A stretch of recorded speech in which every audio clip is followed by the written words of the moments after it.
It's SpeedLaughs, the comedy podcast for people with short attention spans who don't know how to,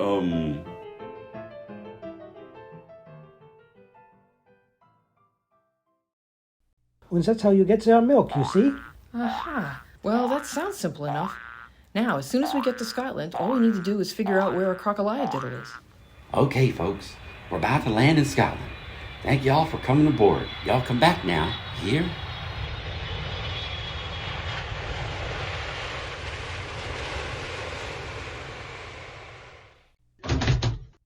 Wow, we made it. Here we are in Scotland. Good. Now all we need to do is to use Dr. Animus's ice pudding to locate the crocodile, and then we can try Well, to... it's getting pretty late for that, Pumpernickel. I think we'll have to find a hotel to stay in overnight. We can look for it in the morning. Yeah, but how are you going to get any sleep in a hotel if you're still jumping up and down all the time? I'm kind of getting used to it, actually. I'll probably fall asleep somehow. Oh, you needn't worry about that, Miss Maroney. I have a sleeping pill here, which I can give you. This sleeping pill wouldn't happen to be a brand that you invented, would it? Well, actually, since you brought it up... I thought so. I think I'll pass on that one, Doc. It probably keeps you awake. Oh, yes, that's the whole purpose of it, you see. You take the pill when you're tired, and it keeps you awake for an extra 24 hours.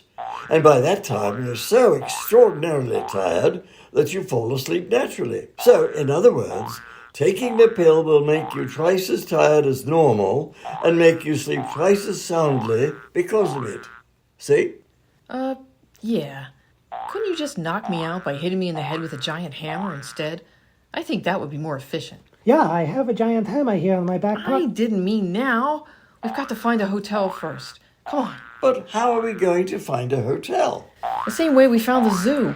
I'll just keep jumping forward and eventually we'll find a hotel someplace. Oh, great. It would have to start raining the minute we get here. Now what do we do? Well, it turns out that by an extraordinary coincidence, there's a rather odd-looking Scottish castle right here in front of us. Funny how that works out. What's it say here? Awkward Manor, established 1986. Do you want to go in, Rose? No. I think I'll stay outdoors all night in the pouring rain and get my clothes soaking wet. That would be much better. Oh, well, suit yourself. But aren't you afraid you'll catch cold? Just knock on the door already, will you? Oh, all right. You are in a mood today, aren't you? You'd be in a mood, too, if you hadn't stopped hopping like a kangaroo for all this time.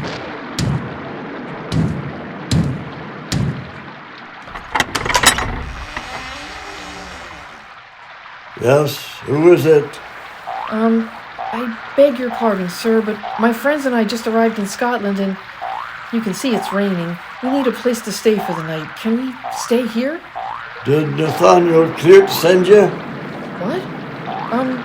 No, actually, he didn't. Aye, that's good. You can come in then. Thank you.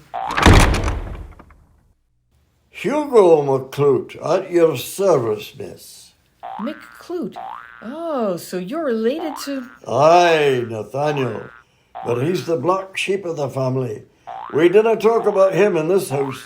Well, it seems like everyone else is always talking about him, but anyway, I'm Rose Maroney. These are my friends, Professor Heinrich Pumpernickel and Dr. Oscar Animus. Professor and doctor, eh? I don't know. We didn't care much for your fancy book learning types around these parts. Never had much use for it myself.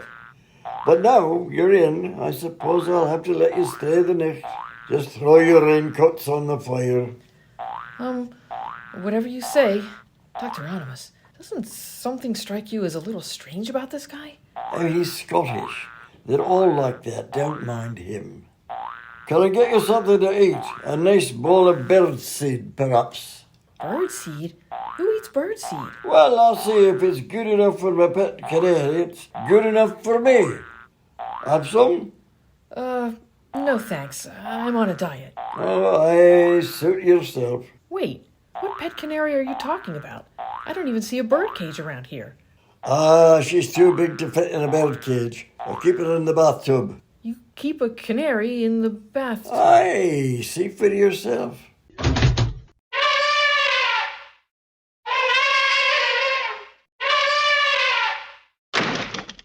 What the... Mr. McClute? That animal, looks awfully dark-colored to be a canary. Oh, why, she's been sick. But she'll be a normal shade of purple any day now. Purple? That's normal for a canary? Well, of course it is. You don't seem very bright, lassie. By the way, why do you keep hopping up and down like that? I'm trying to break the world record for the longest time in continuous motion. I haven't stood still for weeks. Well, good on you, lassie. You know, I once held a world record myself. Oh, really? I am a farmer, you see. And back in 93, I grew the world's largest peanut. Yeah? Then what happened? Well, then the world's largest squirrel came along and ate it before I could prove it to the judges. But someday, I'll grow another one. You wait and see. I thought something seemed a little squirrely around here. Dinner remind me, it's too painful. Now then, what brings you folks to Scotland? Well, you see, the reason we're here is we're looking for a crocodile.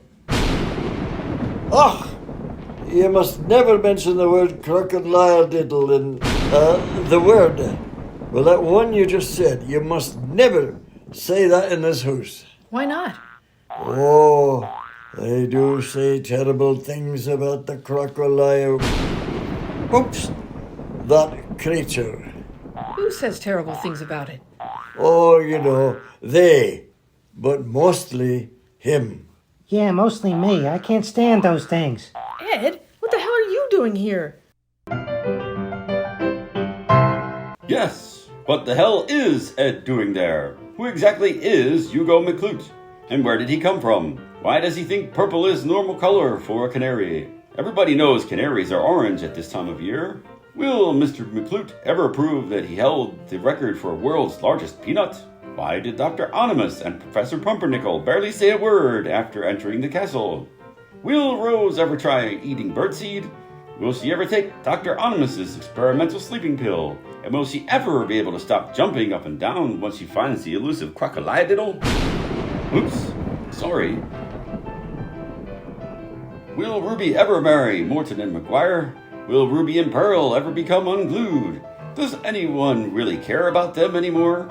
Will Nathaniel Clute ever make peace with the McClute side of the family? Will this show ever make any sense? Tune into the next episode of SpeedLaughs and find out. That was the 11th episode in the 4th series of SpeedLaughs, a short podcast for short people with short attention spans, written by Andrew Gilmore and featuring Andrew Gilmore, Dick Lee, Martha Michael, and Joe McCann.